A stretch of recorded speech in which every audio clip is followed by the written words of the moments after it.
Assalamualaikum warahmatullahi wabarakatuh. Perkenalkan, nama saya Muhammad Ibnu Fajar. Saya berasal dari kelas 12 TMIC. Saya di sini akan menjelaskan pengertian dari korupsi. Korupsi adalah suatu tindakan ilegal yang dilakukan oleh para penguasa, di mana para penguasa tersebut menyalahgunakan kekuasaannya demi kepentingan pribadi atau individual. Tindakan korupsi adalah tindakan yang merugikan masyarakat, negara, dan bangsa ini. Mengapa? Karena negara yang maju adalah negara yang penguasanya adalah orang-orang yang jujur. Tindakan korupsi adalah tindakan yang tidak jujur karena dapat mengambil hak masyarakat atau warga di negara tersebut. Maka dari itu, tolonglah jika warga atau negara Indonesia ini ingin maju, tolonglah para penguasa, janganlah kalian korupsi. Karena dengan korupsi, sama saja kalian dapat memundurkan atau menjelek-jelekan bangsa ini. Dan tindakan korupsi adalah tindakan yang sangat jahat. Demi kepentingan pribadi sendiri, kalian rela melakukannya. Maka dari itu, janganlah kalian korupsi, karena korupsi adalah penyakit bangsa ini.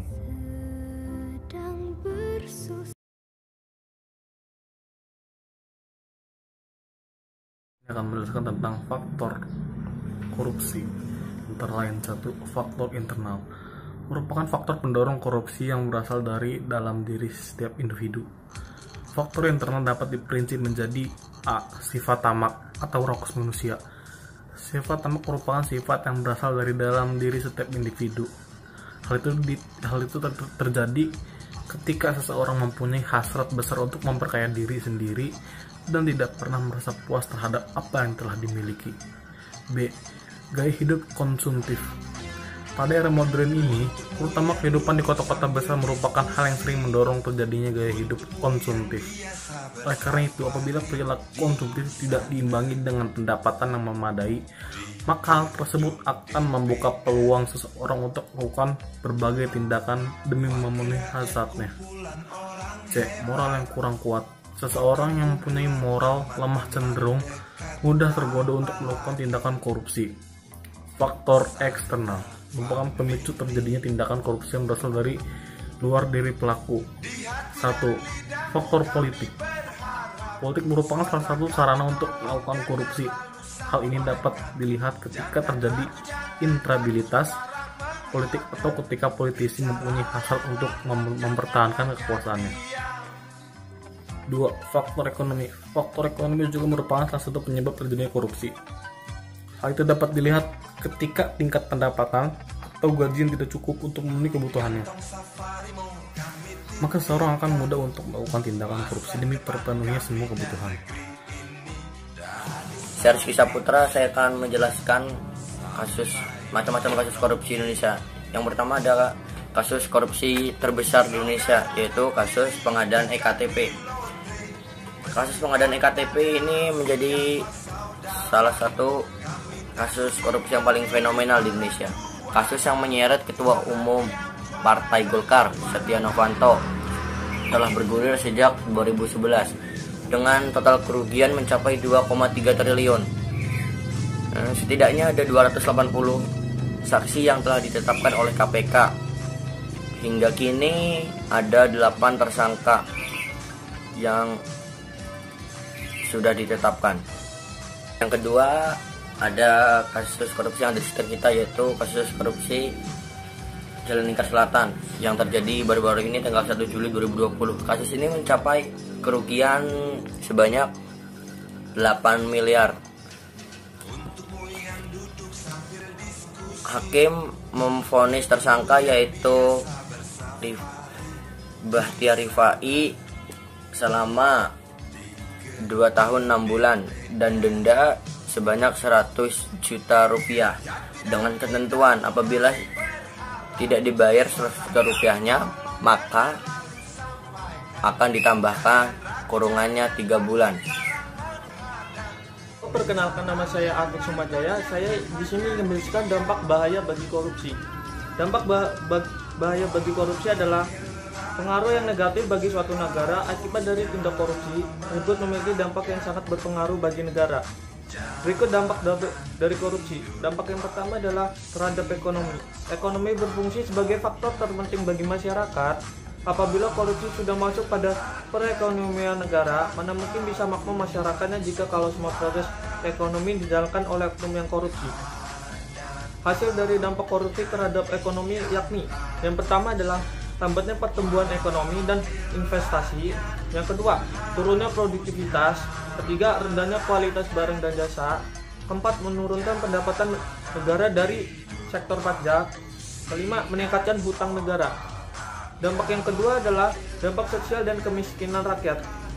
Dampak sosial dan kemiskinan rakyat akan menyebabkan pertama, mahalnya harga dan jasa dan pelayanan publik. Kedua, lambatnya pengatasan kemiskinan rakyat. Ketiga, akses bagi masyarakat sangat terbatas. Dampak yang ketiga adalah dampak terhadap politik dan demokrasi. Dari dampak terhadap politik dan demokrasi tersebut menghasilkan pertama, munculnya kepemimpinan yang korupsi. Kedua, hilangnya kepercayaan publik pada demokrasi. Ketiga, menguatnya sistem politik yang dikuasai oleh pemilik modal. Keempat, hancur kedaulatan rakyat. Kelima, bertambahnya angka kriminalitas. Halo semuanya, saya Akbar Firdaus. Di sini saya akan membahas tentang pasal-pasal yang mengatur tentang korupsi. Sebenarnya ada banyak pasal-pasal yang mengatur tentang korupsi di Indonesia ini, tapi saya akan membahas tentang kasus-kasus yang sering terjadi di Indonesia saja. Yang pertama, suap penyuap. Suap penyuap diatur dalam Undang-Undang Pasal 5 Undang-Undang 20/2001 yang berbunyi dipidana dengan pidana penjara paling singkat 1 tahun dan paling lama 5 tahun, dan atau pidana denda paling sedikit 50 juta rupiah dan paling banyak 250 juta rupiah. Yang kedua, kasus korupsi yang sering terjadi di Indonesia adalah penggelapan dalam jabatan yang diatur dalam Undang-Undang Pasal 8 Undang-Undang 20/2001 yang berbunyi dipidana dengan pidana penjara paling singkat 3 tahun dan paling lama 15 tahun, dan atau pidana denda paling sedikit 150 juta rupiah dan paling banyak 750 juta rupiah. Yang ketiga, yaitu pemerasan. Pemerasan diatur dalam Undang-Undang Pasal 368 ayat 1 yang berbunyi, barang siapa dengan maksud untuk menguntungkan diri sendiri atau orang lain dengan cara melawan hukum, memaksa orang lain dengan kekerasan atau ancaman kekerasan untuk memberikan suatu barang yang seluruhnya atau sebagian merupakan milik orang lain, diancam dengan pidana penjara paling lama 9 tahun. Kasus korupsi yang sering terjadi di Indonesia selanjutnya yaitu perbuatan curang yang diatur dalam pasal 382 bis KUHP yang berbunyi, barang siapa melangsungkan perdagangan atau memperluas perusahaan milik sendiri atau orang lain, melakukan perbuatan curang untuk menyesatkan halayak umum, perbuatan itu dapat menimbulkan kerugian karena persaingan curang dengan pidana penjara paling lama 1 tahun 4 bulan atau pidana denda paling banyak 13.500 rupiah.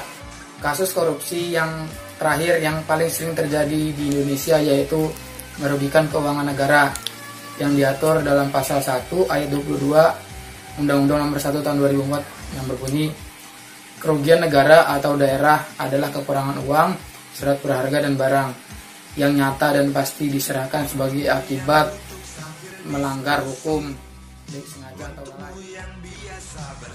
Peran masyarakat dalam pemberantasan korupsi. Undang-Undang Nomor 31 Tahun 1999 tentang pemberantasan tindak pidana korupsi dalam pasal 41 ayat 5 dan pasal 42 ayat 5 menegaskan bahwa tata cara pelaksanaan peran serta masyarakat dan pemberian penghargaan dalam pencegahan dan pemberantasan tindak pidana korupsi perlu diatur dengan peraturan pemerintah. Peran serta masyarakat tersebut dimaksud untuk mewujudkan hak dan tanggung jawab masyarakat dalam penyelenggaraan negara yang bersih dan tindak pidana korupsi. Upaya diri sendiri dalam pemberantasan korupsi. Penting nih, jangan terlalu banyak membandingkan diri sendiri dengan orang lain. Orang lain usia 20-an kok sudah jadi CEO, sudah jadi rektor, sudah prestasi ini itu, sedangkan diri sendiri apa kabar? Jangan pernah berpikiran seperti itu ya. Ingat bahwa Barack Obama mulai jadi presiden di usia 40-an dan Trump di usia 70-an. Masing-masing orang punya timeline-nya sendiri-sendiri. Setiap orang menjalani kehidupan yang perjuangannya nggak sama. Jadi jangan dibandingkan. So, nggak usah banyak gaya. Sesuaikan saja dengan kemampuan kita, apa adanya kita. Kalau jalani kehidupan yang perjuangannya nggak sama. Jadi jangan dibandingkan. So, nggak usah banyak gaya. Sesuaikan saja dengan kemampuan kita, apa adanya kita. Kalau kita mengikuti hal ini dari diri sendiri, sepertinya ini akan menjadi langkah paling efektif untuk menjaga korupsi.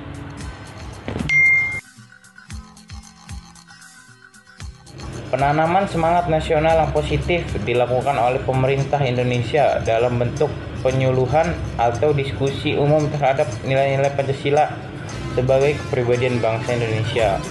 Kepribadian yang berdasarkan Pancasila merupakan kepribadian yang menjunjung tinggi semangat nasional dalam penerapan Pancasila dalam kehidupan sehari-hari. Dengan adanya penanaman semangat nasional Pancasila dalam diri masyarakat, kesadaran masyarakat akan dampak korupsi bagi negara dan masyarakat akan bertambah.